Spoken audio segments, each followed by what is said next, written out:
It's no secret that hitting the enemy is an important aspect of RPGs like Shin Megami Tensei. In fact, some games in the series rely on it for some bosses. Matador in Shin Megami Tensei Nocturne infamously makes use of the spell Red Capote to buff his accuracy and evasion so much he'll always hit and never miss.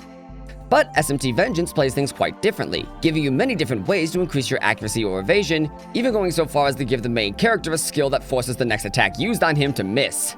But while playing the game, I noticed that unless I used those skills, nothing ever seemed to miss me, no matter how high I boosted my agility.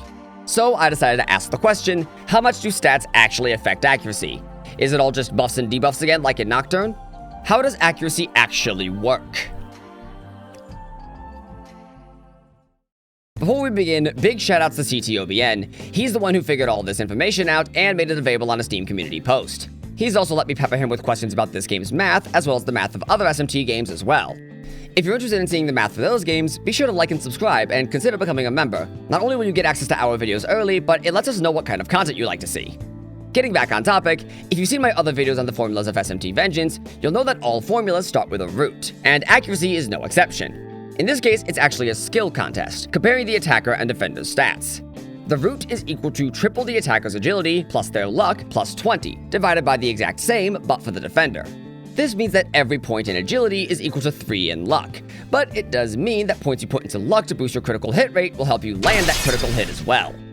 For the sake of providing an example, I had my friend Jaffinator2166 provide me with some testing footage to help convey my point.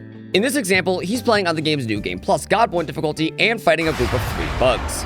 I chose this because the higher stat values of Godborn help show how much stats actually impact accuracy. So, after resummoning Tau and Leidan Shid, one of the bugs hits Leidan Shid with Dormina before another casts Mamuto on the entire group, doing nothing to the Nahabino or Leidan Shid, but nuking Tau from orbit. So let's see just how much Tau's lower stats got her killed here. At level 87, Tau has 86 agility and 84 luck. 3 times 86 is equal to 258, so the sum of the denominator is 362. Meanwhile, Bugs on Godborn is level 150 and has 182 agility and 258 luck. 182 times 3 is 546, added with the rest makes 824. This means a Godborn Bugs attacking Tau has a root of 2.276. Meanwhile, if we were to flip this around and have Tau attacking Bugs, her root would be 0.439. Now, you might think that this means Bugs has a 227% chance to hit Tau, and she has a 43.9% chance to hit her, but this is just the start of the function. See, if the sum of the attacker's side of the function is greater than the defender's, then the root will be greater than 1, and if the defender's is higher, it will be less than 1. This is important since the next step of the formula is to calculate the base, and what formula is used to do so changes based on whether or not the root is greater or less than 1. If it's greater, base is equal to 1 plus the square root of the root minus 1 over 15 plus root minus 1 times 2/3. And if it's lesser, the base is equal to 1 minus the square root of 1 minus the root over 30 plus 1 minus the root over 12. The use of square roots here has interesting ramifications due to the way squares and square roots work. To keep it brief, to square something means you're multiplying it by itself. 2 squared is 4, 4 squared is 16, and so on. And the same is true for decimals as well. A square root, meanwhile, is the reverse, essentially asking what number multiplied by itself makes this number. This is to say, the more you square something, the further it gets from 1, and the more you take the root of something, the closer it gets to 1.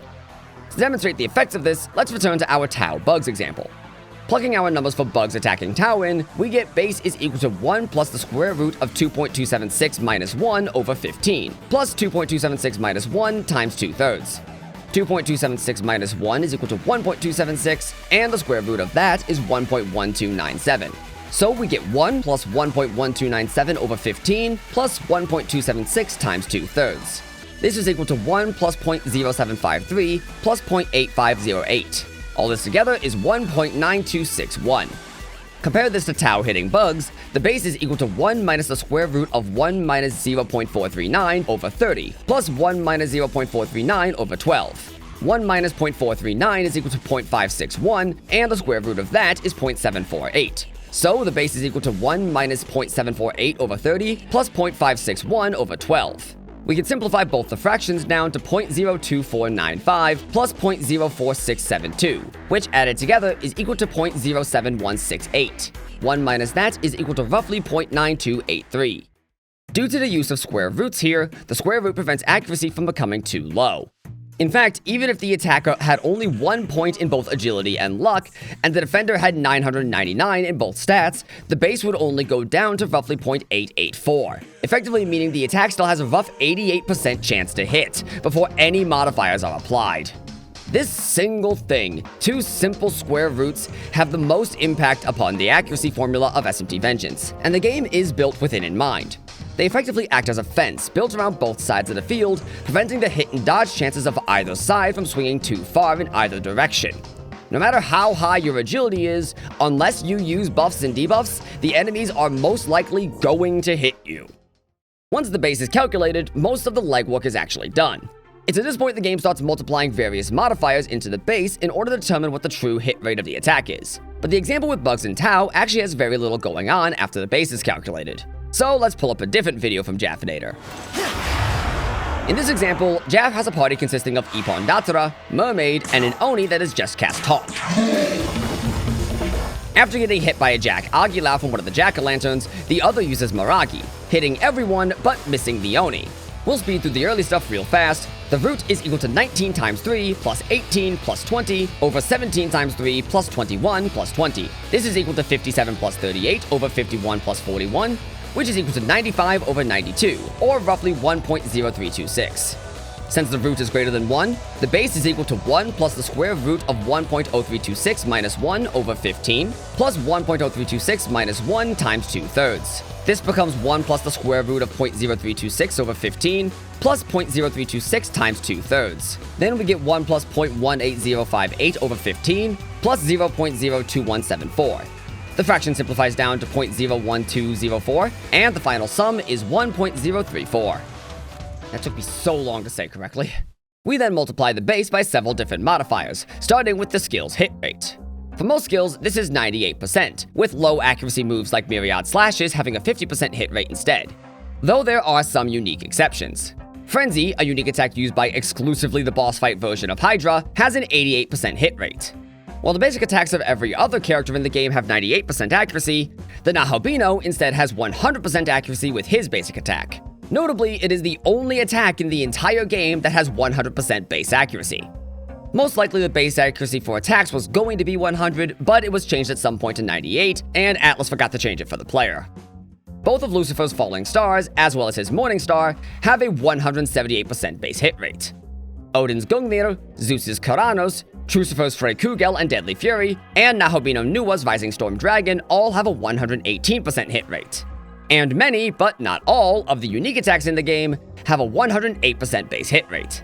I don't want to spend too much time on these, so let's go through it real fast.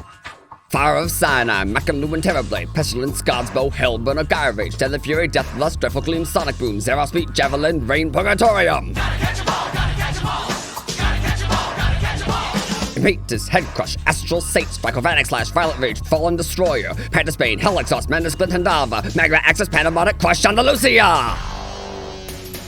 Oh, and all of Inanna and Lucifer's unique spells, Demi-Fiend and Boss Masakado's Frey Kugels, and Boss Kansu Ra's Heliopolis Dawn. If you didn't hear me mention the skill, it has a 98% hit rate just like everyone else. So for our example, Miragi gets a 0.98 hit rate. Up next is Level Correction, which notably only applies if the player is attacking. For sake of argument, let's pretend Oni was attacking Jack-o'-lantern instead. In this case, the level correction would be equal to the attacker's level plus 10 over the defender's level plus 10 minus 1 over 5. This is then added to 1 plus the attacker's level minus the defender's level over 200. For our example, Oni's level is 33 and the Jack-o'-lantern's level is 20. So 33 plus 10 is 43 and 20 plus 10 is 30. 43 over 30 is 1.433 and 13 over 200 is 0.065. 1.433 minus 1 is 0.433, and that divided by 5 is equal to 0.0866 repeating. Added to 1.065, and the level correction is equal to 1.15166 repeating. If the result of the level correction is less than 1, it is instead set to 1. If it's greater than 1.2, it's set to 1.2. Meanwhile, all enemies instead attack you with a 1.0 level correction modifier. This means that only the player benefits from being a higher level than the enemy in regards to hit rate. Since Jack-o'-lantern is an enemy, he receives a 1.0. Next are the Eye skills, Beast Eye and Dragon Eye. Both of these skills add a multiplier to the accuracy of the attacker, Beast Eye giving a 15% boost and Dragon Eye giving a 30%. Mind you, while they affect the hit rate multiplicatively, they stack with themselves additively. So using both provides you with a 1.45 times modifier. Jack has neither, so 1.0. Eclipse refers to Elusive Eclipse, a skill exclusive to the player character and exclusive to the canon of Vengeance route. While equipped, attacks made against the player receive a 5% accuracy penalty, and if the attack does miss, the Nahabino responds with a powerful counterattack. Seeing as Oni is not the player character, this does not apply. Up next is the attacker and defender's accuracy and evasion buffs, which range from a 1.2 times bonus to a 0.85 times penalty. If the attacker's accuracy buffs are at +2, the hit receives a 1.2 times modifier. But if the defender's evasion buffs are also at +2, the hit also receives a 0.85 times modifier, with the penalties and bonuses being mirrors of each other. While this may seem simple, it gets weird in two cases. The first is if the attacker is under the effects of a Mogatoki Doubler. Doubler gives you a 3.3 times modifier to the bonus you receive from buffs and debuffs. So if you're at +2 accuracy, the 20% bonus you receive is multiplied by 3.3, resulting in a 66% bonus. This creates a completely new scale. +2 results in a 1.66 times modifier, +1 is 1.33, -1 is 0.67, and -2 is 0.505. This means you'll be almost guaranteed to hit with Doubler active as long as you have accuracy buffs, but almost guaranteed to miss if you have accuracy nerfs. So make sure you're buffed up when you go for Doubler. The second case is with the Matador boss fight. See, Matador keeps his Red Capote skill from Nocturne, and it does exactly what it used to, setting his accuracy and evasion buffs to the absolute maximum. However, since accuracy and evasion buffs now provide much smaller modifiers, this wouldn't mean as much as it used to.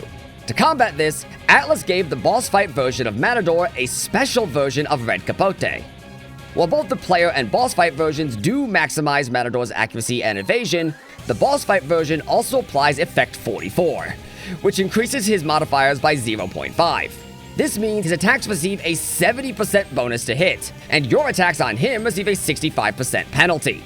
If you bring him down to +1, his attacks still get a 1.6 times modifier, and your attacks get a 0.4. So if you're going to attack him, either reduce him down to 0, or be prepared to miss a lot. As for our example, thankfully, no buffs are on the table here. Difficulty is a modifier applied based on your difficulty and which side is attacking. On hard mode, the player receives a 5% penalty to hit, and the enemy receives a 10% bonus. On normal, neither side receives anything. On casual, the player gets a 10% bonus and the enemy gets a 10% penalty. And on safety, the player gets a 50% bonus to hit and the enemy gets a 20% penalty. Jaffinator had the game on normal, so this is a straight roll. And lastly, we have innates, which are any innates that the player or enemy have that would affect hit rate. There are many different innate skills that can affect hit rates, but in this case, Ippon-Datra is actually the one giving a hand here. His innate skill, 1 Foot Hop, makes it so allies with a taunt effect applied take 15% less damage and get a 10% bonus to dodge. Since Oni has taunt active, he receives this 0.9 times modifier. If anyone else on the field had innates that modified this any further, they would be handled here as well, but since they don't, it's just that 0.9 times modifier. Thus we obtain the result of our main formula, and this is our raw, unmodified hit rate. Trimming out all the instances of multiplying by 1, we get raw is equal to 1.034 times 0.98 times 0.9, which is equal to 0.9118, or a 91.18% hit rate. After the raw hit is calculated, the game checks to see if it needs to be scaled down. If the raw value is less than 99, the game does not scale it at all. If it's 99 or more, but less than 114, the scaled value is equal to raw minus 99 over 30 plus 99. This means that while the first 99 points of raw translate directly to hit rate, each point from 100 to 114 only provides around 0.033% accuracy, preventing you from hitting 100% for a little bit longer. Furthermore, if the raw is 114 or greater, but less than 149, the scaled is equal to raw minus 114 over 70 plus 99.5. At 114 raw hit rate, the previous function would have given you a 99.5% chance to hit. Thus, this function starts at 99.5, then scales your raw again. This means that each point of raw between 115 and 148 only gives you an extra 0.0143% hit rate, slowing you down even further. It is only when the raw is equal to 149 that the game finally relents and gives you a 100% hit rate. With this, we finally enter the wrap-up stage. This is when a few final checks are applied to calculate the true, final hit rate. If the attacker is under the effects of the Mirage status condition, the scaled hit rate is cut in half. However, you can mitigate that if you have a demon that has access to a Mogatoki hit, which gives your party's attacks a 250% boost in accuracy for the turn. Fun fact, this is the only way in the game that attacks can reach more than 100% accuracy. Why does that matter? Well, it's because SMT Vengeance has a Gen 1 miss. For those unaware, the first generation Pokemon games have a glitch that's known as the 1 in 256 glitch, also called a Gen 1 miss. When calculating whether or not a move will hit, all 100% accurate moves have a 1 in 256 chance to miss anyway, roughly a 0.39% chance. The reason this happens is because of the way Gen 1 Pokemon handles accuracy checks. Each move in the game has a value between 0 and 255 that represents its odds to hit, and when you make an attack, the game randomly generates another number between 0 and 255. If the random value is less than the move's value, the move hits. 100% accuracy moves have a value of 255, and 255 is not less than 255. So if you roll a 255, the move misses. And for some fucking reason, SMT Vengeance calculates accuracy in a very similar way. When you make an attack, the game randomly generates a number between 0 and 32,767. It then divides that random value by 32,767, then multiplies it by 100 to get it as a percentage. If the final hit rate we calculated earlier is greater than the value generated, the attack hits. But just like Gen 1 Pokemon, if the random number was 32,767, we divide that by itself to get a value of 1, then multiply it by 100 to get 100%. A hit rate of 100% is not greater than 100%, meaning the attack misses. Thus, any attack that has a 100% guaranteed chance to hit actually has a 1 in 32,768 chance to miss anyway, roughly 0.0031%. This is also why a Mogatoki hit circumvents this glitch. Unless you're very intentionally creating a very stupid scenario, a Mogatoki hit's 2.5 times multiplier will always generate a hit rate greater than 100%. So, funnily enough, the Nahobino's godly nature is so powerful, it can even circumvent the game's own programming.